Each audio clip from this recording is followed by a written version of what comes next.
internet! And welcome to us talking about more middle-of-the-road things with your hosts, Fightingleaf and Husky the Wolf. It's October, and today's selection is a very special one.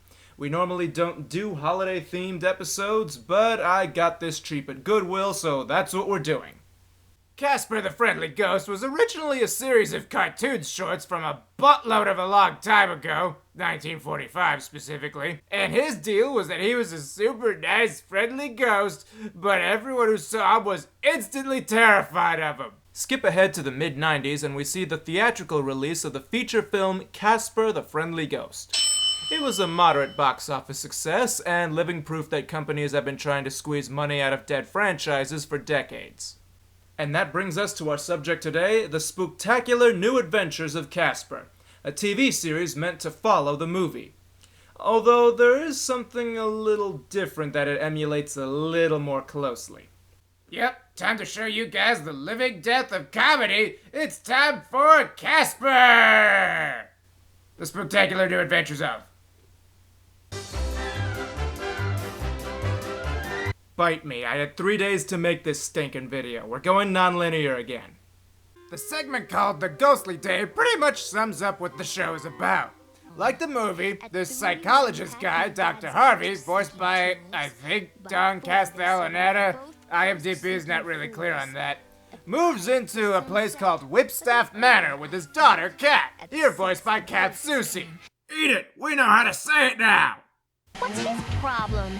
I was only trying to help. Sounding pretty much like every Kat Susie character ever. Inside this house, they meet the ghostly trio, Stretch, Stinky, and Fatso, voiced by Joe Nipto, Joe Alaskey, and Jess Arnell, respectively. Though I'm pretty sure that Fatso was originally voiced by Brad Garrett until he left the show, apparently. Boring! Anyway, Dr. Scratch and Sniff, Dr. Harvey, is trying to psychoanalyze the trio so that they stop haunting people and stuff anymore. But they don't really seem to take to it well. Running away from the problem is never the solution.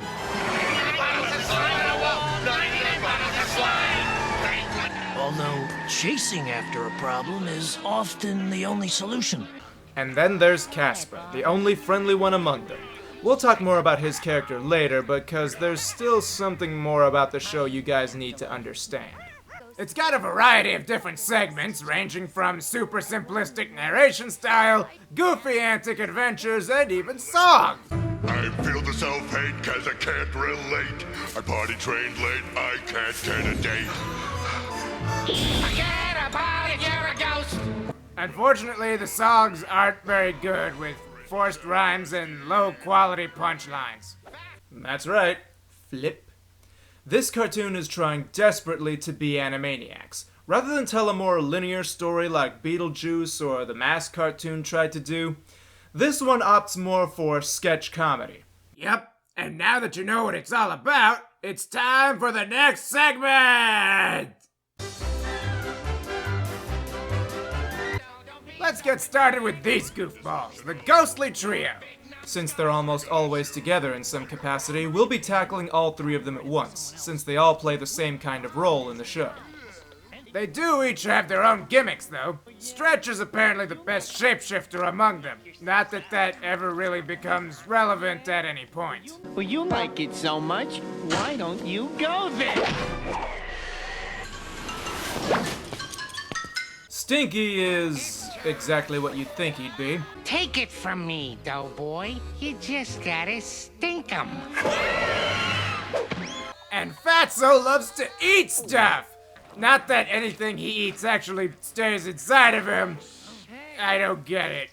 There's also a recurring joke throughout the series. Stretch will make a comment, Stinky will make another related comment, and Fatso will conclude with something completely irrelevant. Hey, where's my Mushu? Where's my Mugu? Where's my moo-moo? Momo? What the heck is that? A moo-moo's a long, loose flowered dress, you know, that drapes from the shoulders, makes me look less hippie. Such gems are followed up with Stretch pulling out the classic line, That is so stupid, you hurt my head. and it never gets old. You are so stupid, you hurt my head. That is so stupid, you hurt my head. The function of these three is to make everyone's lives as miserable as possible. They love playing pranks on the living and generally making a nuisance of themselves. I don't want Cat and Dr. Harvey to catch the ghost flu. Gee, that would be just too bad. Too bad. Ha! They almost started a pandemic that could have wiped out mankind. Anyway, their main claim to fame is heaping abuse on Casper, or Bulbhead as they like to call him, ordering around like a veritable Cinderella, all because he doesn't like to scare people. That doesn't make him a complete doormat though, but again, we're saving him for later. The next character we want to focus on is Dr. Harvey, the self-proclaimed parapsychologist. He's determined to rehabilitate the ghostly trio so that they don't haunt anymore.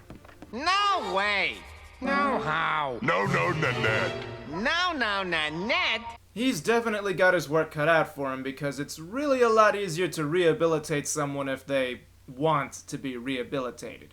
Yeah, that makes about as much sense as rehabilitating me for my love of bacon. What are you talking about? I don't have a problem. You have a problem.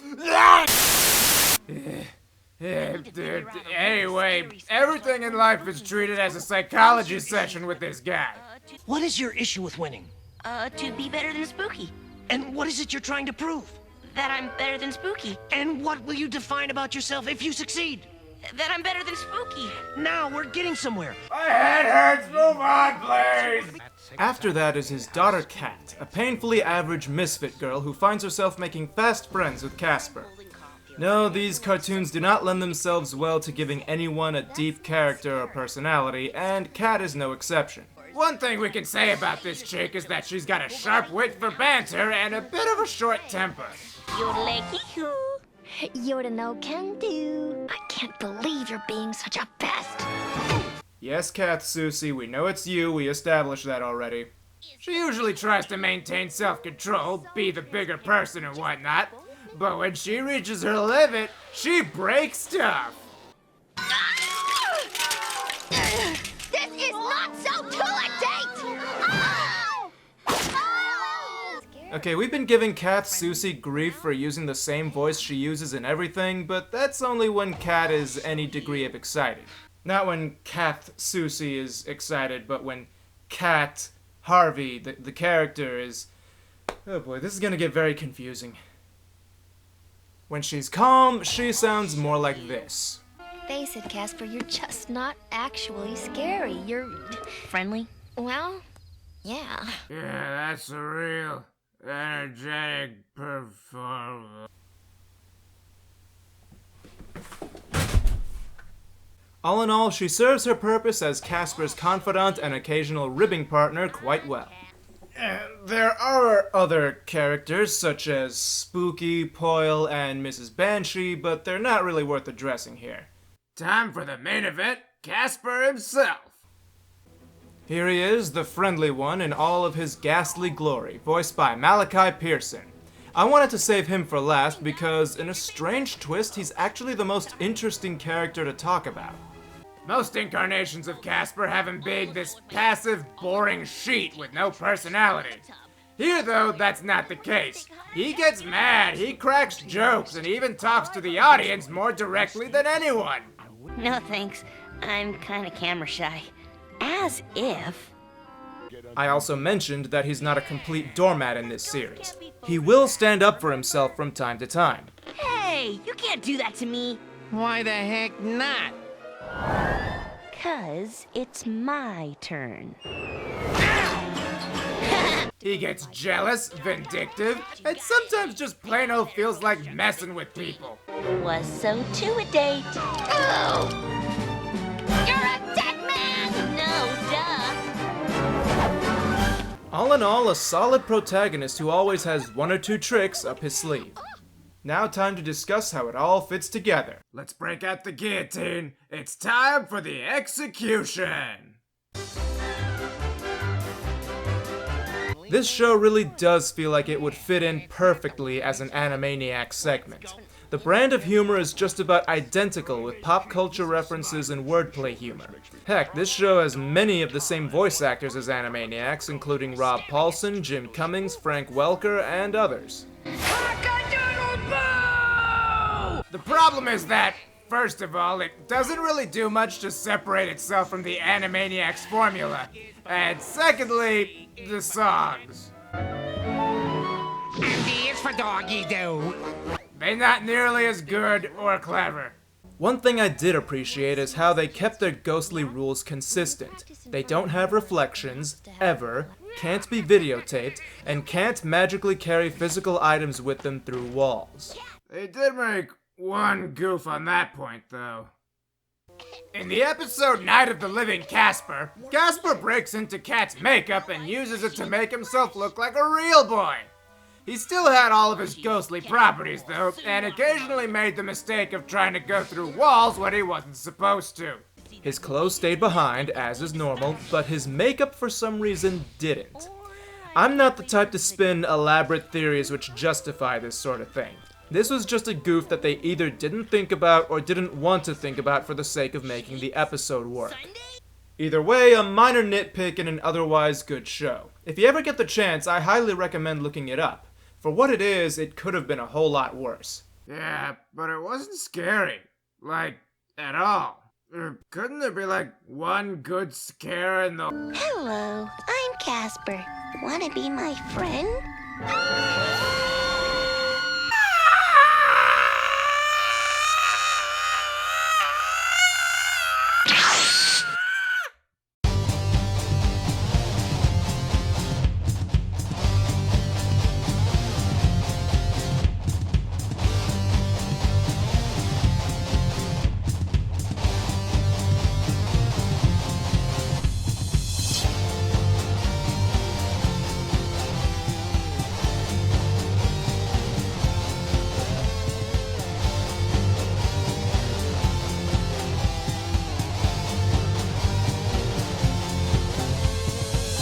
I am the kid movie ninja.